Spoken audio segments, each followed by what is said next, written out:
오늘 함께 나눌 말씀은 시편 142편 1절에서부터 7절 말씀 함께 봉독하겠습니다. 내가 소리내어 여호와께 부르짖으며 소리내어 여호와께 간구하는도다. 내가 내 원통함을 그의 앞에 토로하며 내 우환을 그의 앞에 진술하는도다. 내 영이 내 속에서 상할 때에도 주께서 내 길을 아셨나이다. 내가 가는 길에 그들이 나를 잡으려고 올무를 숨겼나이다.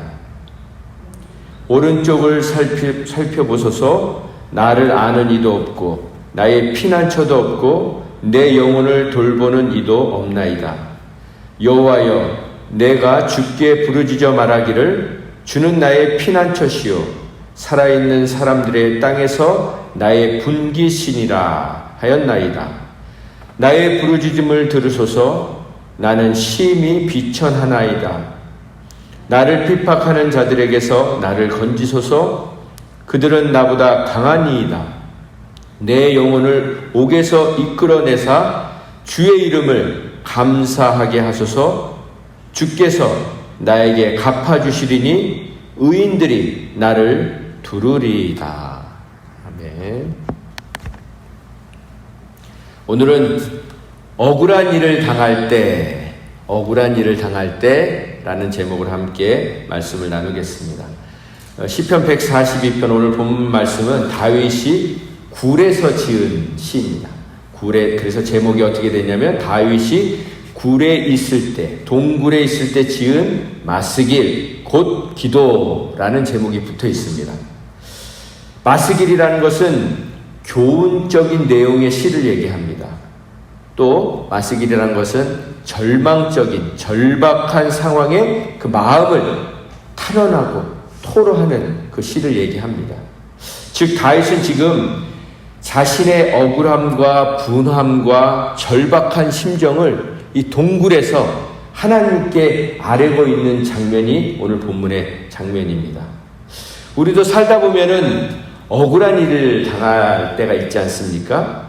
오늘 이 본문을 통해서 그런 상황에서 우리 자신이 이러한 이 억울한 일들을 어떻게 받아들이고 또 어떻게 처리할 것인지 하나님의 지혜를 얻는 시간이 되기를 소망합니다. 1절 말씀입니다. 내가 소리내어 여호와께 부르짖으며 소리내어 여호와께 간구하는도다. 다윗은 먼저 소리를 내어 하나님께 부르짖고 간절히 기도했다고 말합니다. 소리를 낸다는 것은 내 목소리를 내는 것입니다. 부르짖는다는 것은 외치며 소리를 지는 것입니다. 큰 소리로 말을 하는 것입니다. 그런데 반복적으로 지속적으로 나의 목소리로 하나님께 큰 소리로 기도하고 간구하고 부르짖는다는 것입니다. 여러분, 우리는 언제 큰 소리를 내게 됩니까? 큰 소리로 부르짖어 기도하게 됩니까? 바로 절박한 상황에, 절체절명의 상황에, 간절한 상황에, 벼랑 끝까지 갔던 것 같은 그런 벼랑 끝에 매달려 있는 상황에 우리는 부르짖어 고백하는 것입니다. 그렇지 않습니까? 이건 본능적인 것입니다. 여러분과 제가 벼랑 끝에 매달려 있다면 나를 살려달라고 얘기를 하는데 그렇게 조용히 얘기할 수 있겠습니까? 있는 목소리를 다 내서 나를 살려달라고 얘기하지 않겠습니까? 그건 바로 지극히 정상적인 반응인 것입니다. 마치 우리가 몸이 다치거나 팔이 부러졌거나 손이 베이거나 불에 데이거나 하면 그 상처와 아픔 때문에 고통을 호소하는 것은 지극히 자연스러운 그리고 정상적인 반응입니다. 그런데 우리가 인생을 살아가다 보면은 이런 육체적인 고통 못지않게 바로 정신적인 고통 또는 이 영적인 고통을 느낄 때가 있습니다. 지금 다윗은 본문을 통해서 자신이 겪고 있는 그 영혼의 고통, 영적인 고통을 절박하고도 간절한 마음으로 하나님께 도와달라고 애원을 하고 있는 것입니다. 그럼 어떻게 부르짖으며 기도했는지 우리가 계속해서 살펴보겠습니다. 2절 말씀입니다. 내가 내 원통함을 그의 앞에 토로하며 내 우환을 그의 앞에 진술하는도다. 좀 우리가 잘 사용하지 않는 단어들이 여기 많이 있습니다. 뭐 원통함은 뭐 쓰지만 원통하다는 건 뭐죠? 분하고 억울한 사정을 얘기하는 거예요. 막 너무 억울하고 나는 그렇지 않은데 내가 그렇게 하지 않았는데 내 잘못이 아닌데 그런 막 분하고 억울한 일들을 겪을 때 원통한다고 표현을 하죠. 이 토로한다는 것은 마음에 있는 것을 이렇게 죄다 다 드러내는 걸 얘기해요. 낱낱이냐고. 뭐 주머니에 있는 거, 뭐 우리 마음속에 있는 모든 것을 다 드러내는 거. 하나하나 일일이 그걸 토로한다고 합니다. 그 우환은 그냥 사전적인 의미는 이제 뭐 우리 집안에 우환이 닥쳤어요. 그런 얘기 하지 않습니까? 집안에 복잡한 일이 생기거나 환자나 병자들이 생겨가지고 걱정이나 근심이 생기는 것을 이제 우환이 생겼습니다. 그런 얘기를 하는 겁니다. 지금 내가 내 원통함을 그의 앞에 토로하며 내 우환을 그의 앞에서 진술하는도다.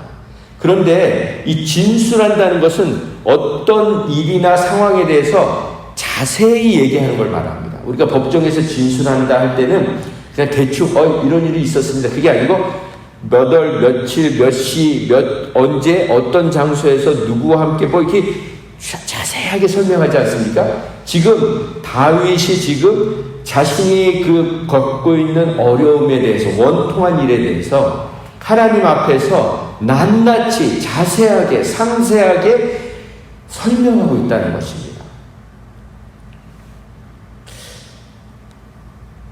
자, 그렇습니다. 우리가 2절에서 살펴본 것처럼 다윗은 자신의 억울하고 분한 사정과 형편을 그의 앞에서, 다시 말해서 하나님 앞에서 말하고 있는 것입니다.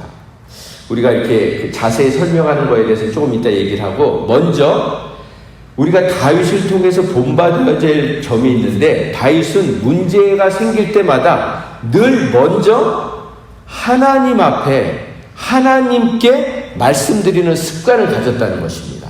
지금 여기 그의 앞에라는 것은 무엇입니까? 하나님 앞에 하나님께 그렇게 먼저 말씀을 드렸다는 것입니다. 그런데 이게 우리가 다 알고 있는 사실이지만 너무나 중요한 사실입니다. 왜냐하면 우리는 대부분 문제가 생기면 그 문제를 해결할 방법을 찾거나 아니면 문제를 해결해 줄 수 있는 사람을 먼저 생각하게 됩니다. 그래서 그 방법과 사람에게 집중해 버립니다. 그러나 그 문제를 허락하신 하나님께 그 문제를 가지고 나가야 하는데 사람과 방법을 먼저 찾는 것입니다. 이 순서 때문에 늘 일이 더 복잡해지고 꼬이게 됩니다. 하나님 앞에 먼저 말씀드려야 하는데 그냥 기도는 뭐 잠깐 하겠죠. 하나님 도와주세요. 이 정도는 하겠죠. 그런데 자세히 하나님 앞에 낱낱이 먼저 아뢰지 않는다는 것입니다. 먼저 사람들 앞에 쏟아놓습니다. 그래서 쉽게 풀릴 일도 그리고 쉽게 끝날 일도 더 어렵게 되는 일들이 많게 되는 것입니다. 그래서 여러분, 우리가 억울한 일을 겪을 때, 분한 일을 겪을 때 먼저 하나님께 아뢰시기 바랍니다. 하나님께 먼저, 하나님 앞에서 먼저 아뢰야 되는 거예요, 우리가. 그리고 절대 사람 앞에서 먼저 하시지 마시기 바랍니다. 사람에게 먼저 말하지 말라는 것입니다. 먼저 하나님께 낱낱이 상세히 자세히 말씀드리는 것이 필요합니다. 그러면 하나님이 내 마음을 모르시기 때문에, 내 형편을 모르시기 때문에, 내가 겪고 있는 일들을 모르시기 때문에 낱낱이 하나님 앞에 설명드리는 게 아닙니다. 왜 하나님 앞에 우리가 자세히 낱낱이 설명드리냐면, 우리가 그렇게 하나님 앞에 설명드리는 것을 기도라고 하지 않습니까? 이 기도를 하면서 자세히 하나님께 설명드리면서 내 감정과 내 기분과 내 생각이 정리와 정돈이 됩니다. 그게 먼저 필요합니다. 그렇게 하나님 앞에 낱낱이 고하다 보면, 말씀드리다 보면 많은 부분은 사람들에게 말하지 않아도 하나님 앞에서 해결되는 문제들이 대부분입니다. 그래서 먼저 하나님 앞에 구해야 되는 것입니다. 그런데 우리가 하나님이 눈에 보이지 않기 때문에 사람에게 먼저 나의 정리되지 않은 감정이나 생각을 이렇게 쏟아내어 버리면 나중에 정말 부끄러운 기억으로 남을 때가 많이 있습니다. 내가 왜 하나님 앞에 먼저 구했으면 하나님이 지혜를 주셨을 텐데 먼저 사람에게 얘기를 해서 이게 더 어렵게 되고. 왜 그렇습니까? 우리가 사람에게 먼저 쏟아내게 되면은, 이 말을 하게 되면 정작 문제는 해결이 안 되고 더 어렵게 되는 일들이 생기는데, 그건 제가 4절에서 좀 자세히 설명을 하겠습니다. 그래서 여러분, 사람들에게 여러분의 기도 제목을 너무 많이 나누지 마시기 바랍니다. 기도 제목 나누는 거 중요한 겁니다. 필요한 겁니다. 우리 중보기도 나눠야 되죠. 그렇지만 너무 자세하게 너무 많은 것들을 얘기할 필요가 없는 겁니다. 감추라는 것이 아닙니다. 신중하시라는 겁니다. 과연 내가 이 기도 제목을 내놓을 때 사람들이 기도해 줄까? 아니면 오히려 내가 기도 제목을 나누는 것 때문에, 기도 제목을 나눈 것 때문에 더 기도할 일이 많아지는 경우가 있습니다. 그냥 나는 이 문제만 갖고 기도하면 되는데, 내가 나눈 기도 제목들 때문에 더 기도해야 될 일들이 많이 생길 수가 있는 겁니다. 그러니까 우리가 기도 제목을 나누는 것도 먼저 하나님께 여쭤봐야 하는 것입니다. 그러면 하나님이 하나님 앞에서 해결하게 하실 수도 있고, 때로는 어떤 사람을 떠오르게 하실 수 있습니다. 사람을 통해서 도움을 받게 하실 수도 있습니다. 그러면 그런 한두 사람에게만 기도 부탁을 하시기 바랍니다. 오늘같이 이렇게 아프거나 이런 것들은 같이 우리가 기도할 수 있겠죠? 그러나 그렇지 않은 기도 제목들을 여러분 생각나는 거 있으시죠? 그런 것들은 한두 사람에게만 기도 부탁하셔도 돼요. 그러면 하나님이 두세 사람이 내 마음으로 합심해서 구하면 하나님이 들어주신다고 했습니다. 그래서 여기저기 막 다 기도 부탁하는 게 그렇게 좋은 방법은 아닌 것입니다. 우리 3절 말씀입니다. 함께 읽어볼까요? 시작. 내 영이 내 속에서 상할 때에도 주께서 내 길을 아셨나이다. 내가 가는 길에 그들이 나를 잡으려고 올무를 숨겼나이다. 비록 우리가 애매한 일을 당하고 애매한 고난을 당해도, 그래서 우리의 마음까지 상할 때에도 감사해야 되는 이유가 있습니다. 우리의 마음이, 우리의 심령이 상할 때에도 감사해야 되는 이유가 있습니다. 그것은 뭡니까?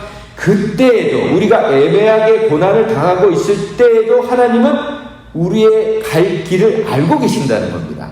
그리고 이끌어주고 계신다는 것입니다. 그 고난 중에도, 그 억울한 일을 당해서 일이 뒤죽박죽 엉망진창이 되어 있는 것 같이 보이는 그 상황에서도 하나님은 우리의 갈 길을 아시고 이끌어주고 계신다는 것입니다.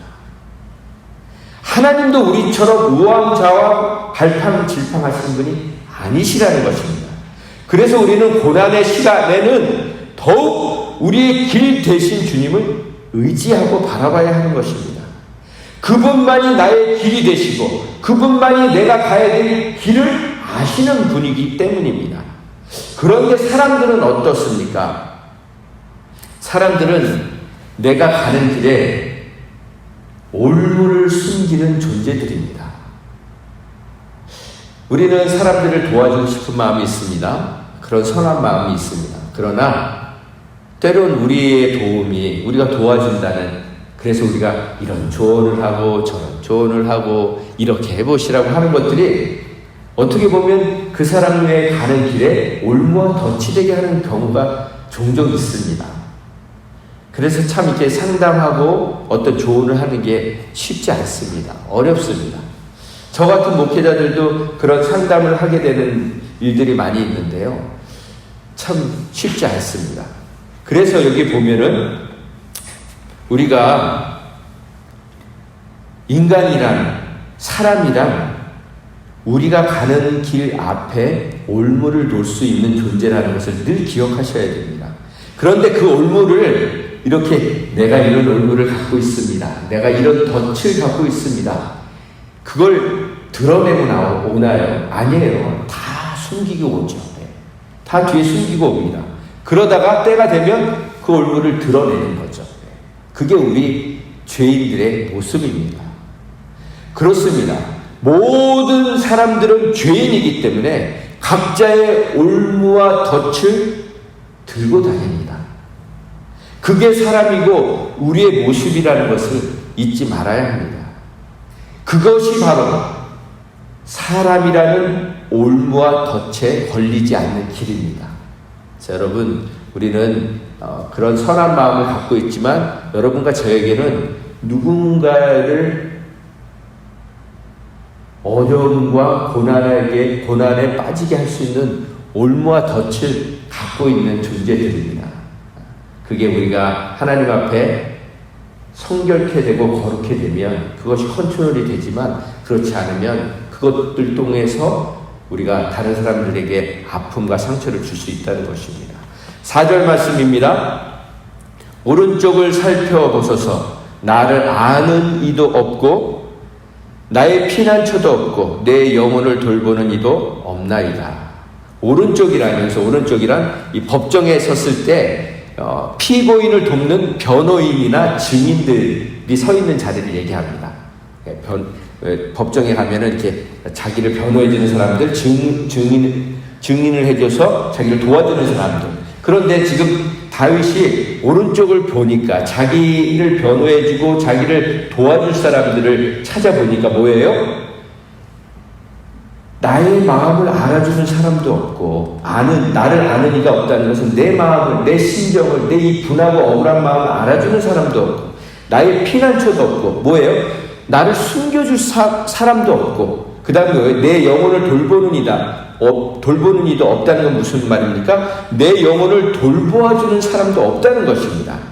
여러분, 그런데 이 다윗이 말한 내 마음을 알아주는 사람도 없고, 내가 숨을 곳도 없고, 내 영혼을 돌볼 사람도 없다는 이 사실을 하루속히 빨리 깨닫고 삶에 적용하는 것이 행복한 삶을 사는 지름길입니다. 우리는 자꾸 누가 내 마음을 좀 알아줬으면 좋겠다, 내 영혼을 좀 이렇게, 내 마음에 이 억울하고 분한 걸 좀 알아줬으면 좋겠다 하고 자꾸 사람들을 의지하고 그리고 찾습니다. 그런데 그런 사람이 없다는 것을 빨리 우리가 깨닫는 게 행복한 삶을 사는 지름길입니다.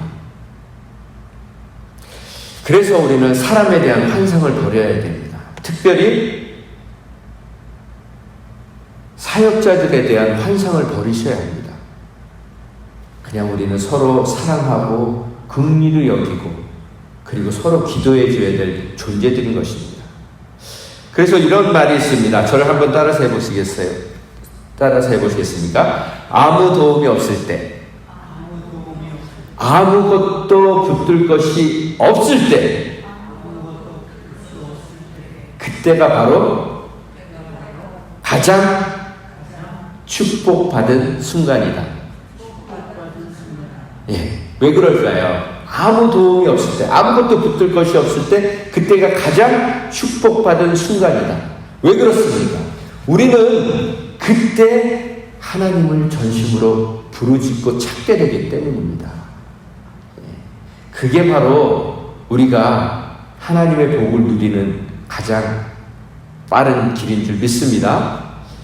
여러분, 왜 우리가 부르짖어 기도하지 않습니까? 아직도 내가 붙들 것이 있고 믿을 것이 있고 의지할 것이 있기 때문에 부르짖어 기도하지 않는 것입니다. 아무리 절벽의 벼랑 끝에 떨어질 것 같은데 여러분, 붙들 게 있으면 누가 살려달라고 얘기하겠어요? 그냥 내가 잡을 수 있는 거 붙들고 올라오겠죠. 그런데 아무것도 붙들 게 없으니까 그때 부르짖는 것입니다. 그러니까 여러분, 지금 우리가 부르짖어 기도하지 않는 이유는 단 한 가지입니다. 아직도 우리가 믿고 의지할 게 있는 것입니다. 하나님이 그걸 놓기를 원하십니다. 그걸 없애는 데 전문가세요. 왜냐하면 그건 결국은 시간이 지나면 다 끊어질 썩은 줄이거든요. 언젠가는 다 끊어져서 우리를 절망의 나락에 떨어지게 할 줄이거든요. 그래서 하나님이 그 줄을 끊으시는 것입니다. 그 줄을 끊으실 때 감사하시기 바랍니다. 여러분, 지금 내가 의지하고 있던 것들이 지금 계속 끊어지고 있습니까? 네. 이거 의지했는데 이거 끊어지고 저거 끊어지고. 그게 바로 여러분을 하나님이 사랑하시는 방법인 줄 믿으시기 바랍니다. 자, 우리 5절 말씀입니다. 여호와여, 내가 주께 부르짖어 말하기를 주는 나의 피난처시요 살아있는 사람들의 땅에서 나의 분기시리다. 무슨 말입니까? 주님만이 나의 피난처시라는 것입니다. 피난처라는 의미는 무엇입니까? 재난을 피해 거처할 수 있는 곳을 얘기합니다. 근심이나 고통이나 위험 따위로부터 피할 수 있는 장소나 아니면 대상을 얘기하는 것입니다. 주님은 나의 분깃이라는 것은 무엇입니까? 분깃이란 유산을 한몫 나누는 것을 얘기합니다. 그런데 여기서 다윗이 주님은 나의 분깃이라고 얘기하는 것은 그렇게 한 몫이 아니고 주님은 나의 전부시고 내 인생의 전부이시고 전체이시고 모든 것이라는 뜻인 것입니다. 그때 6절에 뭐라고 얘기합니까? 나의 부르짖음을 들으소서. 나는 심히 비천합니다. 나를 핍박하는 자에게서 나를 건지소서. 그들은 나보다 강한 아이다. 비천하다는 얘기는 뭡니까? 난 정말 하나님 너무 낮고 천하게 지금 밑바닥에 있습니다. 그 얘기를 하는 것입니다.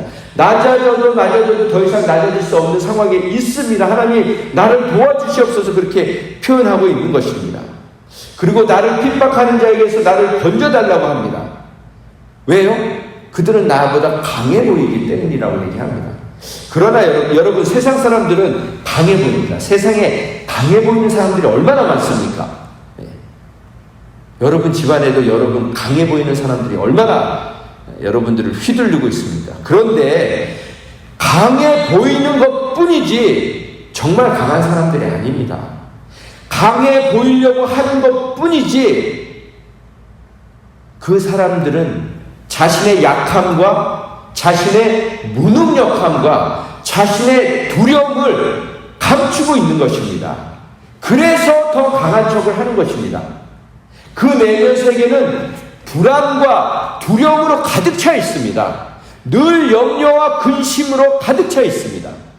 그래서 그걸 감추려고 반대급부로 강하게, 강한 말, 악한 말, 그런 말을 하는 것입니다. 그 속에 떨고 있고 불안해 있고 두려움과 근심과 공포 속에 있는 그 어린아이와 같은 그 모습을 우리는 볼 수 있어야 되는 것입니다. 왜 그렇습니까? 정말 강한 사람은요 다른 사람들을 지배하려고 하지 않습니다. 다른 사람들을 조종하려고 하지 않습니다. 여러분, 하나님이 여러분을 지배하려고 하시려고 생각하세요? 하나님이 여러분들을 조종하려고 하십니까? 그러면 이렇게 안 하시죠. 하나님 마음대로 하실 수 있는 분 아니십니까? 하나님의 그 강함이 어떻게 드러납니까? 우리에게 선택할 수 있고 우리가 결정할 수 있는 것을 맡기시는 거예요.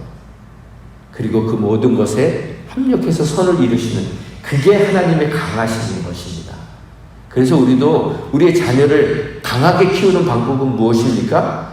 내가 내 뜻대로, 내 생각대로 그 아이를 이끌고 가는 게 아니고 그 아이가 스스로 선택할 수 있도록, 그리고 그 선택을 통해서, 그리고 실수와 실패를 통해서 배울 수 있는 것을 우리가 가르쳐줘야 되는 것이죠. 여러분, 지금 보면은 7절 말씀에 보면 함께 볼까요? 내 영혼을 옥에서 이끌어내사 주의 이름을 감사하게 하소서. 주께서 나에게 갚아주시리니 의인들이 나를 두르리이다. 지금 옥에 갇혀 있다는 것은 감옥에 갇혀 있다는 것 아닙니까? 지금 다윗은 어느 감옥에 갇혀 있다고 얘기를 합니까? 육신의 육신이 감옥에 갇힌 게 아니고 영혼이, 내 영이 감옥에 갇혀 있다는 것입니다. 정말 이 세상을 살다 보면 이 영혼이 감옥에 갇혀 있는 사람들이 너무 많습니다. 자신의 생각에 감옥에 갇혀 있는 사람들, 두려움이라는 감옥, 공포라는 감옥, 염려라는 감옥, 근심이라는 감옥, 걱정이라는 감옥에 갇혀 있는 영혼들이 너무나 많이 있습니다. 그런데 그 영혼의 감옥에 빠져 있는 사람이 나올 수 있는 방법은 내 힘으로 되지 않습니다. 바로 전능하신 하나님의 손길이 반드시 필요한 것입니다. 그래서 우리가 믿음이란, 그 감옥에서 빠져나올 수 있는 믿음이란, 우리가 그 감옥에서 빠져나올 수 있는 방법이 있는데요. 그것은 바로 하나님께서 갚아주신다는 것을 믿을 때 우리가 그 감옥에서 빠져나올 수 있습니다. 내가 억울한 일을 겪고 있고 분한 일을 겪고 있을 때 우리는 감옥에 갇히게 되는데, 내 이 분하고 억울한 생각이라는 그 감정에 갇히게 되는데, 그 감정에서 빠져나올 수 있는 길은 하나님이 갚아주신다, 하나님이 헤아려 주신다, 하나님이 해결해 주신다는 믿음을 가질 때 우리는 그 감옥에서 빠져나올 수 있는 것입니다. 그럴 때 우리는 억울한 일을, 원수 갚는 일을 내가 나서서 하지 않게 되는 것입니다. 동굴이란 어떤 곳입니까? 지금 다윗은 동굴에 있습니다. 동굴이라는 것은 들어가면 들어갈수록, 깊이 들어가면 들어갈수록 더욱더 어둠에 사로잡히는 곳입니다. 그리고 어떻게 해요? 산소도 부족합니다. 빨리 밖으로 나와야 돼요. 동굴 밖으로. 우리는 동굴 속에서 살도록 지어진 박쥐 같은 존재들이 아닙니다. 동굴 같은 답답하고 암울한 상황에서 그래서 우리가 해야 될 일은 무엇입니까? 우리의 영혼을 깨우는 것입니다. 영혼을 깨우는 방법이 무엇입니까? 바로 새벽을 깨우는 것입니다. 잠들고 있는 우리의 영혼을 깨워 새벽을 깨우고 우리의 영혼을 깨워서 주님 앞에 나오는 것입니다. 저는 어제 월요일은 사회자를 쉬는 날 아닙니까? 제 영혼이 잠들려고 하니까 하나님께서 어떤 분과 통화를 하게 하셨어요. 그래서 장장 3시간 30분을 그분이 제 영혼을 막 깨우셨습니다. 월요일인데 좀 쉽게, 월요일인데 좀 하나님 생각 안 하고 그냥 저도 그냥 이렇게 좀 쉽게 해요. 그런데 하나님이 안 된다. 그건 쉬는 게 아니다.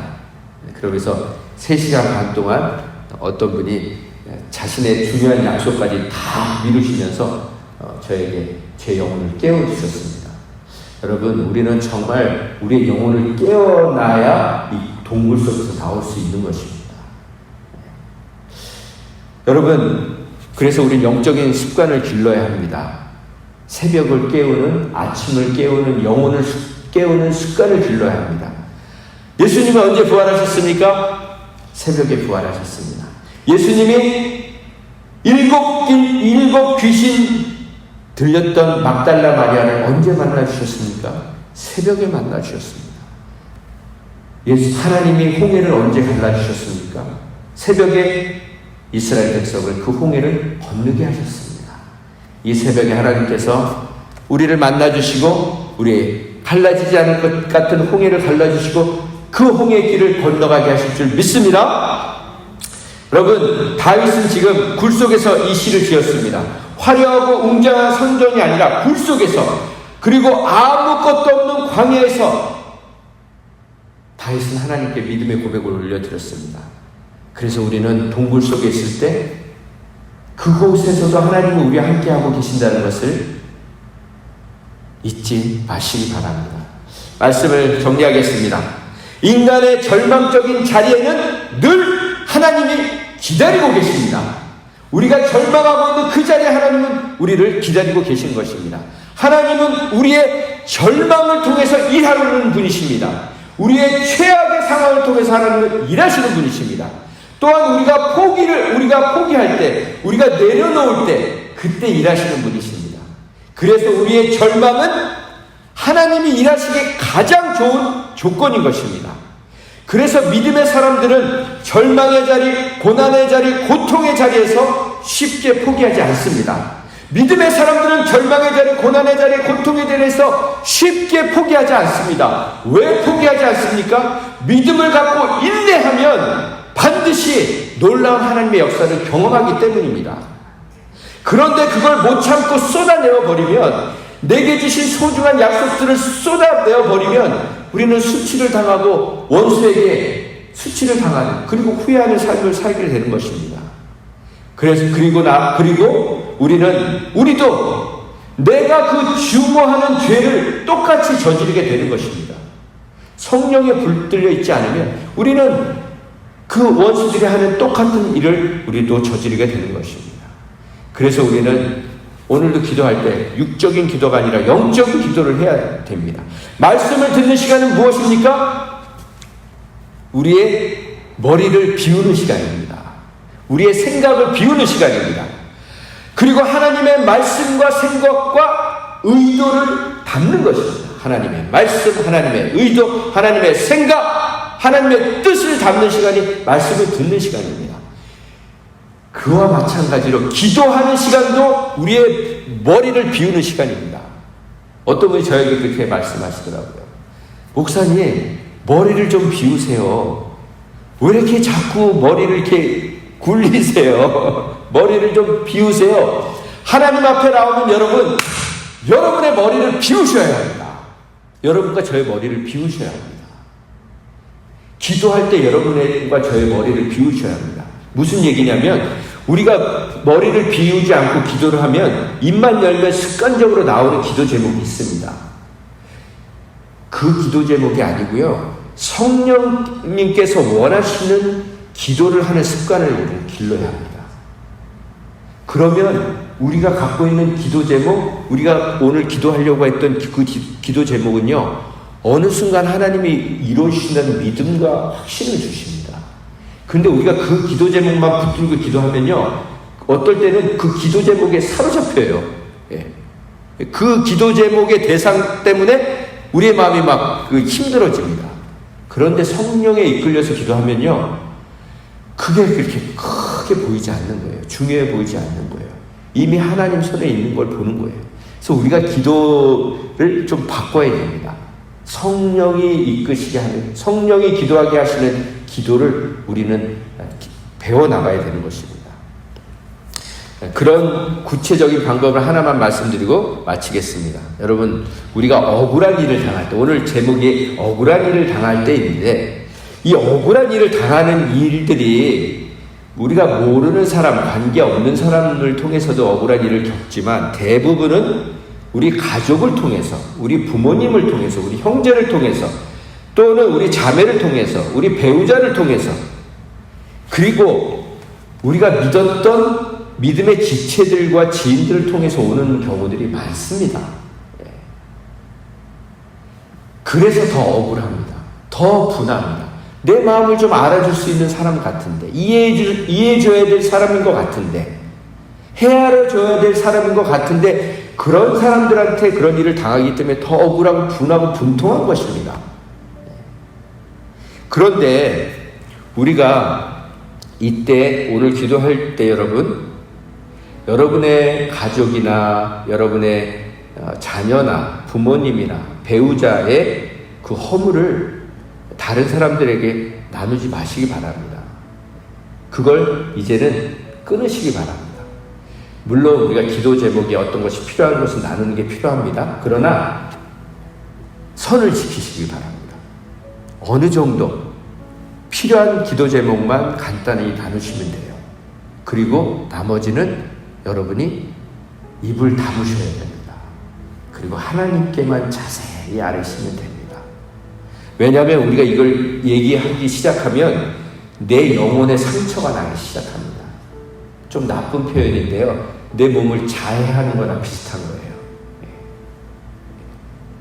그게 해결이 될 것 같지만 그렇게 해서 해결이 되지 않습니다. 저는 사실 여러분 앞에서도 이렇게 설교할 자격이 없는 사람이지만, 제 아내 앞에서는 정말 설교할 자격이 없는 사람입니다.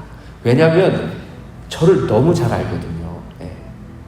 제가 어떻게 살고 어떻게 악하게 살고 어떤 삶을 살고 있는지 뭐 다 알지는 못하겠지만 대부분은 뭐 제가 얼굴 표정만 제 숨소리만 들어도 다 아는 사람이거든요. 그런 사람 앞에서 제가 어떤 설교를 하겠습니까? 그런데 제 허물에 대해서 모르겠어요. 이게 어디 가서 얘기하는지 모르겠는데 들어본 적이 없는 것 같아요. 제 결혼하고서 제 기도 제목이 사실은 제가 결혼하면서 몇 가지 기도 제목이 배우자에 대한 기도 제목이 있었는데 그 중에 하나가 저의 허물을 갖고 누구에게 얘기하지 않는 배우자를 만나게 해달라고 기도했습니다. 근데 그 기도 제목을 하나님 들어주셨어요. 여러분 정말 여러분이 사랑하는 자녀들, 부모님들, 배우자들 그건 내 몸이고 내 지체입니다. 떨어져 있지 않습니다. 그리고 그렇게 본다면 여기 안에 있는 우리 지체들의 잘못과 허물도 우리의 잘못과 허물인 것입니다. 그래서 우리가 그것을 하나님 앞에 아뢰고 하나님께 도우심을 구하고 그리고 나의 부끄러움과 나의 기도 제목으로 알고 기도하면 하나님이 하나님의 때에 아름답게 변화시켜 주실 줄 믿습니다. 정말 우리가 억울한 일을 당할 때 사람 앞에 나가지 않고 하나님 앞에 나가서 그렇게 부르짖어 기도할 때 하나님이 우리의 마음을 생각을 정리시켜 주시고 하나님의 선하신 길로 인도하고 계시다는 것. 내가 네 길을 알고 있다. 지금 사람들은 내 앞에 올무를 놓고 있지만 나는 여전히 내 선함과 신실함과 진실함으로 네 길을 인도하고 있으니 안심하고 그 길을 가라. 그렇게 말씀하시는 주님의 음성이 들리는 복된 날 되길 소망합니다. 우리 함께 기도하겠습니다. 하나님 감사합니다. 그렇습니다. 하나님 우리의 모든 것을 아시는 주님, 우리의 원통함을 아시고 분함을 아시고 억울함을 아시는 주님, 하나님 이제 이 모든 것을 당신 앞에만 쏟아놓기로 작정합니다. 이 모든 시간들을 통해서 하나님 정말 주님께서 다윗이 그렇게 하나님 앞에서 광야에서 동굴 속에서 그렇게 하나님 앞에 전심으로 구했을 때 그 다윗의 삶을 정말 하나님께서 책임져 주신 것처럼 그리고 신실하게 끝까지 다윗을 향한 믿음을 지켜주신 것처럼 약속을 지켜주신 것처럼 우리에게 주신 약속을 지켜주시고 믿음을 지켜주실 하나님을 믿으며 오늘도 기쁘게 감사하게 즐겁게 그렇게 살게 하여 주시옵소서. 그런 우리의 모습을 통해서 하나님의 영광이 이 땅에 드러나게 하여 주시옵소서. 그렇게 하실 주님을 기대하며 귀하신 예수님의 이름으로 감사하며 기도했습니다. 아멘.